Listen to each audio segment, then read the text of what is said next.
Hello frérot! Du coup, on va continuer la paracha de Lech Lecha, la paracha d'Abraham. Donc, on avait dit, en gros, pour résumer, Abraham, il avait fait Dieu il avait fait une alliance avec Abraham, comme quoi Abraham, il allait avoir un enfant qui allait descendre de lui, mais il n'a pas précisé pour sa femme, Sarai. Et donc, du coup, voilà ce qui va se passer justement dans cette paracha. Et donc, du coup, Sarah, elle voit qu'elle fait pas d'enfant, et elle voit que Dieu, il a promis un enfant. Alors, comment on va faire? Sarah, elle a dit, ok, je vais me sacrifier, j'ai une servante, c'est pas juste une servante, cette servante-là, c'était la fille de Pharaon. Et je vais te la donner comme femme, et comme ça, tu pourras enfanter. Et comme ça, tu pourras avoir un enfant, et comme ça, tu pourras résoudre la prophétie que Dieu, il a fait, quoi. Et Abraham, du coup, il savait pas trop quoi faire, donc il a accepté. Et il a accepté. Et non seulement il a accepté, mais c'est vrai qu'avec Sarah, elle pouvait pas, ils n'arrivaient pas à concevoir ensemble. Mais avec Agar, directement, hop là, en quelques jours, ça y est, ça conçoit. Et qu'est-ce qui se passe? C'est-à-dire conçoit, c'est-à-dire qu'elle n'est pas encore l'enfant, mais c'est-à-dire qu'elle est enceinte. Et Agar, elle a commencé à avoir de l'orgueil par rapport à ça, à dire, toi, t'arrives pas à avoir d'enfant, tout ça. En fait, c'est moi qui est légitime, c'est moi qui ta. Ouais. Et Sarah, elle a dit, Sarah, elle a dit à Agar, mais c'est moi qui t'ai mis dans cette position. Et en plus, maintenant, tu joues comme ça de ton statut parce que tu conçois et tout. Et en plus, ça, genre, Dieu, il avait dit qu'on quoi il crée un peuple qui va être particulier, etc., etc. Elle a dit, c'est pas possible que ça soit de Agar qui va descendre le peuple juif. Et après, donc, ce qui s'est passé, donc Sarah, elle a dit, vas-y, fais-la partir d'ici, quoi, je la veux plus. Et Abraham, il a dit, ok, d'accord, on la prend plus. Et Agar, elle s'enfuit de chez elle. Et qu'est-ce qui se passe? T'as un ange qui vient voir Agar. Il faut savoir que les gens à cette époque-là, ils étaient à un niveau extraordinaire. C'est-à-dire que même la servante, elle avait un niveau de pouvoir parler avec les anges. Et l'ange lui avait dit, t'en fais pas, retourne voir ta maîtresse, soumets-toi à elle, et tu vas avoir un enfant qui va s'appeler Ishmaël. Et pourquoi? Parce que Hachem a entendu ta prière. Et il sera un homme sauvage, sa main sera contre tous, et la main de tous sera contre lui. Et il demeurera au-dessus de tous ses frères. Et donc, du coup, pourquoi j'ai lu ce passage-là? Parce que c'est un personnage qui est très important, Ishmaël. Ishmaël, il représente le monde arabe. Et le fait que Dafka, dans la Torah, on te dit que du coup, bah, Agar, elle a enfanté en se soumettant du coup à ses maîtres. Ça représaillera plus tard dans la religion musulmane le fait que la femme doit se soumettre, en fait. Et justement, on voit des preuves de ça dans la Torah elle-même. Ça, c'est quelque chose qui est très fort là-dedans. Et on te dit aussi que Ishmael sera un homme sauvage et sa main sera contre tous. Et de la même manière, le monde musulman ne se laisse pas conquérir. Il se laisse. Justement, c'est un conquérant. C'est lui qui il va être moi contre tous. Ouais. Qui va être capable d'aller à contre-courant. C'est sa force.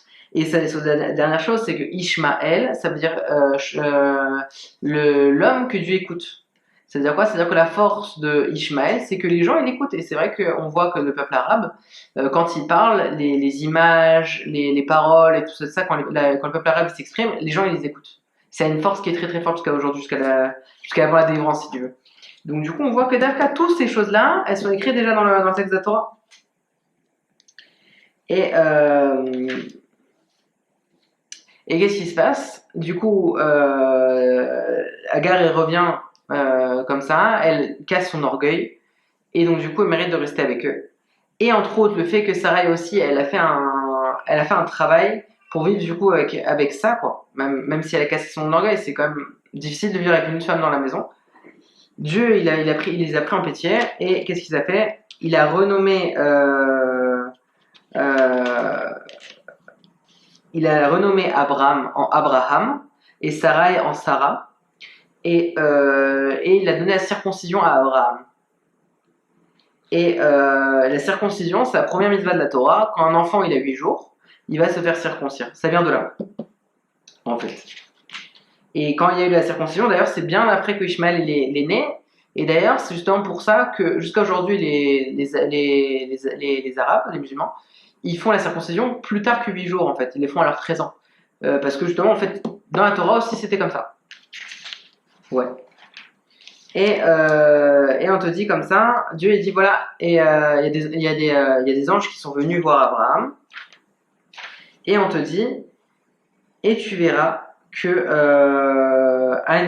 dans à la même époque, il y a des anges qui sont venus chez Abraham et ils lui ont dit voilà, à la même époque, on va revenir et t'auras un enfant. Ouais. Il y a plein de choses à dire très intéressantes sur le sujet, mais comme j'ai dit, genre, c'est la Torah de A à Z, donc j'ellipse un peu. Tu auras un enfant dans la même période. Et Sarah, elle a rigolé, elle a dit quoi? Moi, un enfant, moi qui suis âgé de 90 ans, je vais enfanter? Ça se fait, enfin, comment c'est possible? Et le Itzrok, en hébreu, ça veut dire rigoler au futur. Et en fait, c'est par rapport à ça qu'en fait, il appelé Yitzhak, en fait. Le second patriarche, qui est donc du coup le fils d'Abraham et de Sarai, il a appelé Yitzhak en fait, avec le fait que Sarai, elle a Yitzhak, elle a rigolé. Et que la manière, on me dit comme ça que dans la dépense finale, aussi, ben, on rigolera. Et donc à travers ça, on nous présente du coup les personnages. Donc du coup de Abraham et de Hagar descendent Ishmaël, donc le peuple musulman. Et c'est pour ça d'ailleurs qu'on dit qu'on est tous sémites. D'ailleurs, ah oui, d'ailleurs sémites parce qu'on vient de Shem tous. Voilà.